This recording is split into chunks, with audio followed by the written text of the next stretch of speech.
Here's a view of some of my books. I've got a collection of Melville and Kafka and Dostoevsky and some first editions there on the bottom. I got about 900 books in this office of mine here in Menominee Falls.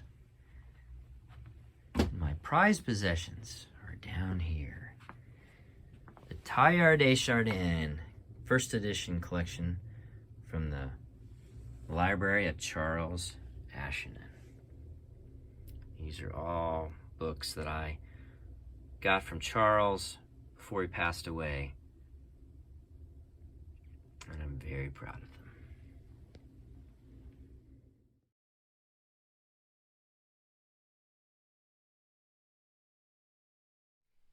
Hi there, and welcome to another video on this Esoteric Circle YouTube channel.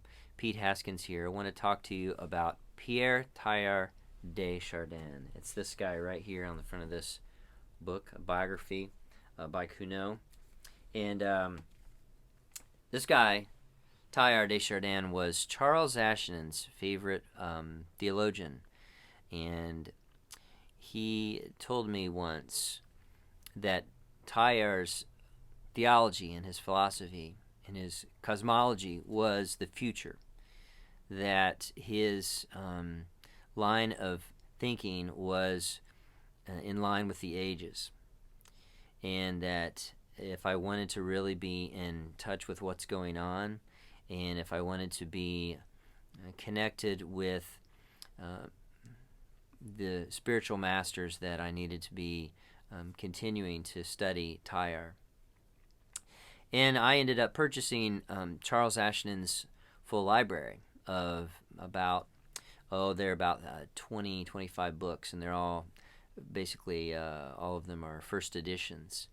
And so that collection is one of my finest and one of my most prized possessions. And I want to talk to you a little bit about Teilhard, and I want to really put this in focus in terms of what we've been talking about here regarding Gnosticism, life on earth as a prison, and just some of the ideas that Teilhard has regarding our future here on earth and where it's heading. First of all, I wanted to kind of show you some of these books. It's kind of show and tell time. This is a wonderful biography by Cuno, and I've got some of these books here. Charles actually knew Charles Raven. This is a wonderful book called Scientist and Seer.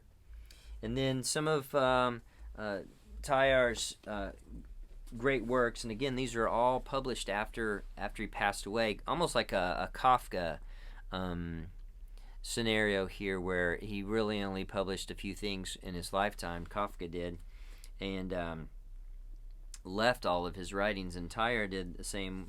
And so if you're interested in Teilhard, The Phenomenon of Man is a classic. Hymn of the Universe is a classic, and The Divine Milieu is a classic. And if you're wanting a good biography, Charles Raven's is there. And if you want more of the physics side, which gets really deep, John Omanique, Energy and Evolution. I found this at a bookstore back about 20 years ago, a bookstore in Chicago, and got it for $3 in Chicago. And it's just an amazing book. And this talks about so many of Teilhard's ideas, and I wanted to just go over a few of them. One of them is the Christique element. Christique.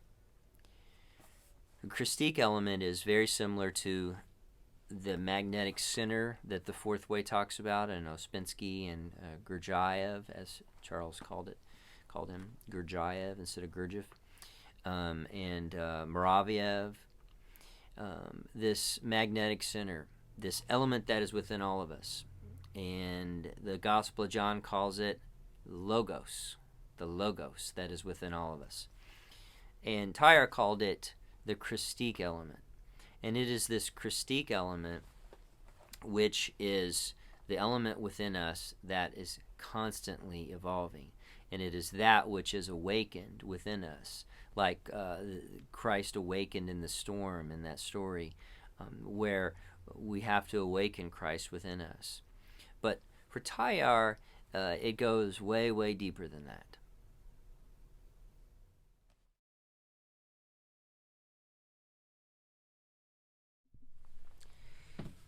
This is one of the best books to start with, The Phenomenon of Man. And in this, he has, on page 64 of this volume, he says this: all energy is psychic in nature. All energy is psychic in nature. Now, Teilhard was someone who was a geologist, a trained Jesuit, who understood life as rising up out of primordial earth in primitive forms and constantly evolving into a more complex being. This development here, this concept of complexity is an essential part. Complexity consciousness is what he called it. It's an essential part of understanding Teilhard. And this idea that, as he says on page 74, the earth was probably born by accident, but this occurrence was recast into something naturally directed. So here's a man who his writings were suppressed by the Roman Catholic Church until after his passing. And he was instantly a success in terms of his writings, and has a huge society that meets and talks about his works. And that's one of the reasons I'm bringing this to you, because this idea that all energy is psychic in nature is absolutely revolutionary. And we need to talk about that. We need to talk about it in terms of the concept of the earth being a dungeon, and that the universe is a prison, and that throughout that the Gnostics, and specifically the Valentinian Gnostics, believe that Christ came to awaken us, to awaken that Christique element, to awaken the Logos, to awaken that magnetic center, to form something within us that energy gravitates toward it. There's this idea within Teilhard's philosophy of the two forms of energy: tangential form of energy, just like the second law of thermodynamics, where energy dissipates. Once it's formed, it naturally dissipates. That's the tangential energy. That's the energy that you get from something that is warm out of the oven and it just continues to lose its heat. Teilhard talked about radial energy, R-A-D-I-A-L, radial energy. That's energy that forms its energy toward the center and not from the center outward. So all the energy in radial energy is going inward, and that's where he looks at humanity, with Christ being the pinnacle of that, in terms of all of our energy being psychic in nature. Everything is going inward. Everything is going inward, and it's all about psychology. It's all psychic in nature. And when we talk about this being energy as a psychic form, this is one of the most important parts of this, is if the universe is a prison and the earth is a dungeon, and we need to find ways in which we can escape, and we need signposts and we need guides. This is one of the most important guides. Teilhard talks about this in terms of love being the most important form of radial energy. Love is the most important form of this energy, which Teilhard talks about. It's all about love in his theology. It's all about it.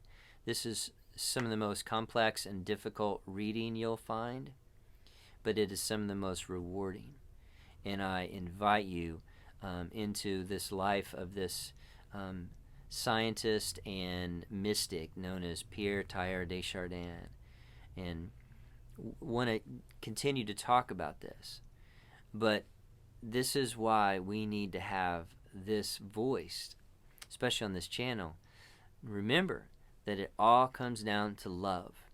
If you do not have love, if you do not radiate that, then all of your energy, everything that you do in the world is tangential energy.